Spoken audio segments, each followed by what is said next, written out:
Okay, so let's take a look at number 14 from the October SAT. So another question from the real test and another one that's considered hard. And guys, it's not actually hard. This is, in fact, if you take the smart kid approach to this question, you're going to make it hard, but there's sort of a common sense approach that's going to make this work way easier. So first, let's talk about the smart kid mistake. And the thing is, smart kids out there, I'm not saying that you're not smart. I'm literally saying that you are smart. But the thing is that your approach is based on the fact that you're not using multiple choice answers in math class. You're oftentimes just having to solve this problem. And if you're trying to solve this problem from scratch and you don't have the options 1 and 9, sure, you probably should say, well, this radical sign is pretty unusable, so let's square both sides, right? So that would be something like, 4x equals quantity x minus 3 squared, right? And then maybe the next thing you do is you actually square out x minus 3. By the way, if you're going to take this approach, do yourself a favor and write it like this. X minus 3 times x minus 3, and actually do the work of foiling it out. If you don't know what foil means first term, which is x times x. That gives us x squared. Outside term, which is negative 3 times, x, watch it guys, x is on the outside here, negative 3 is on the outside here, that gives me negative 3x.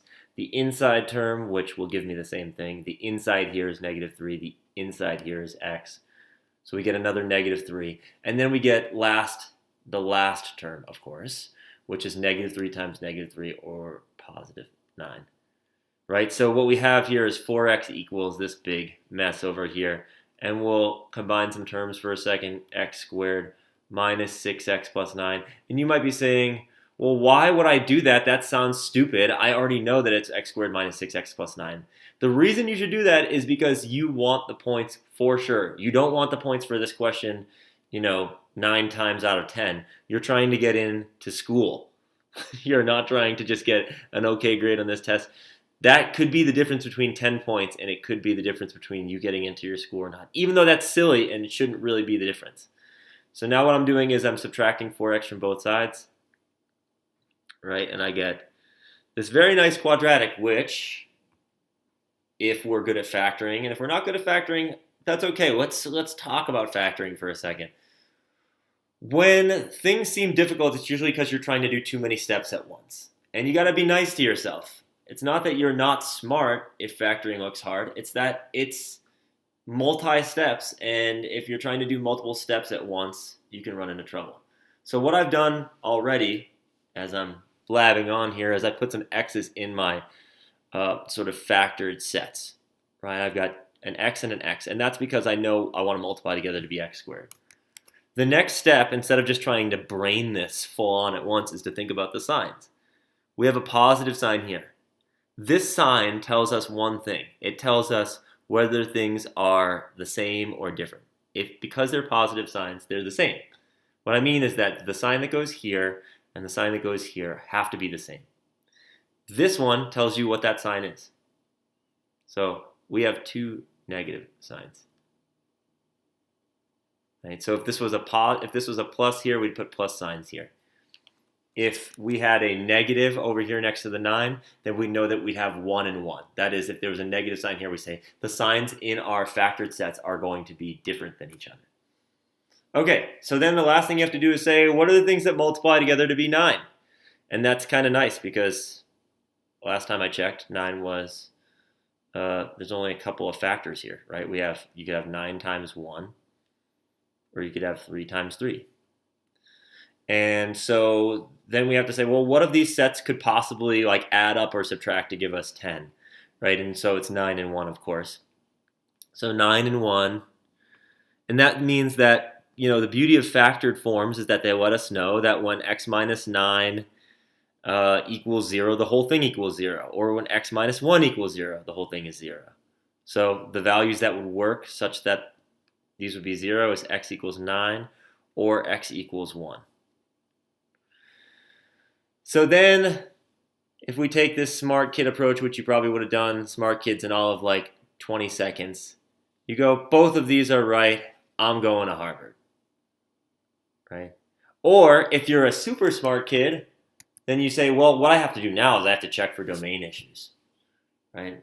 And if you're wondering what that means, the simple way of putting it is that a radical sign messes stuff up. Radical signs in the original expressions mess stuff up. Another way of saying that is that this equation over here, 4x equals x minus 3 quantity squared, is actually kind of different than this equation. And the simple way of describing that difference is to say this. 5 squared equals 25. We're using some random numbers here just to sort of like show that we're talking about a separate example. Negative 5 squared equals positive 25. Both of those things are true. However, the square root of 25 is only positive 5. Negative 5 is not the square root of 25. And I know that sounds weird. It seems like why? And if you're wondering why, let's talk about it. Just send us an email. We'll be happy to answer that question in greater detail.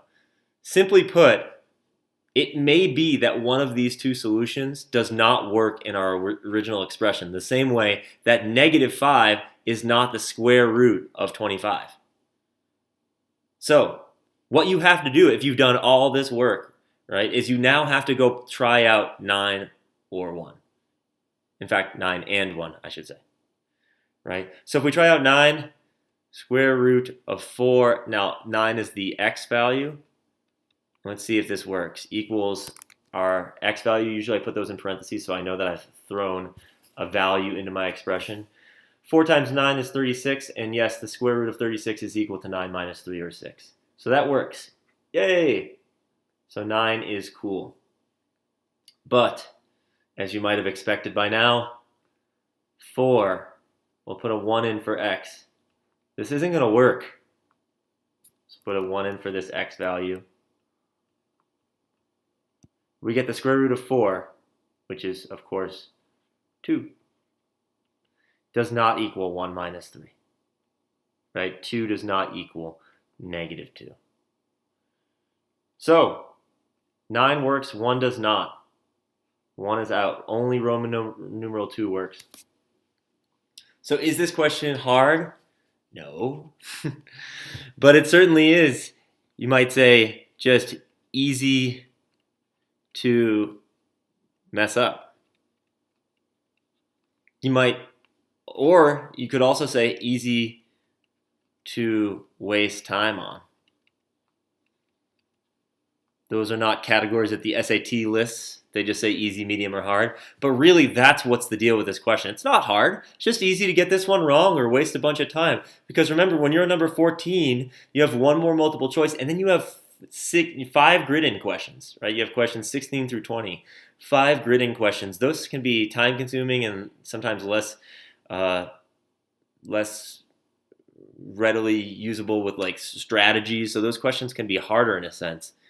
So you don't want to waste time here. You want to move quickly. So what does a smart person do on this question? An extra smart person? Someone who does not use the smart kid strategy but instead uses common sense? They say, well, the only 2 things at the very beginning of the question, instead of all of this work, they literally just do this work.